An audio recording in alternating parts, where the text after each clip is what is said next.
Kim at Paolo, may big revelation sa England. Ikinagulat at ikinatuwa ng maraming fans ang tila big revelation nina Kim Chiu at Paolo Avellino habang nasa England para sa ASAP Tour. Habang abala ang dalawa sa rehearsals at bonding moments kasama ang ibang kapamilya stars, isang candid moment ang agad naging sentro ng usapan online. Sa isang viral clip na kuha mula sa backstage, kapansin-pansin ang pagiging extra sweet ni Kim at Paolo. Pero ang higit na nakaagaw ng pansin ay nang biruin sila ng isa sa kanilang kasamahan sa showbiz tungkol sa real score ng kanilang relasyon. Sa gitna ng tawanan, sumagot si Kim ng, kasi, si Paolo na talaga nagpapasaya sakin ngayon, sabay turo sa aktor na ngumiti lamang bilang tugon.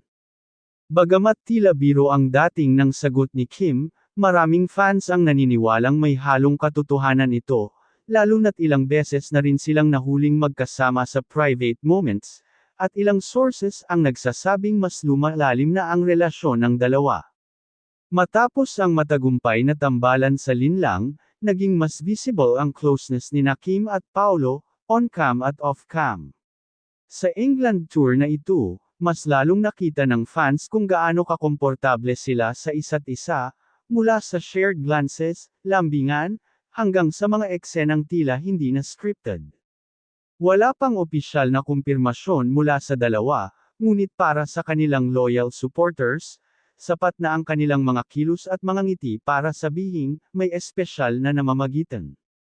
Ang tanong ngayon, kailan kaya nila aaminin ng buong buo sa publiko?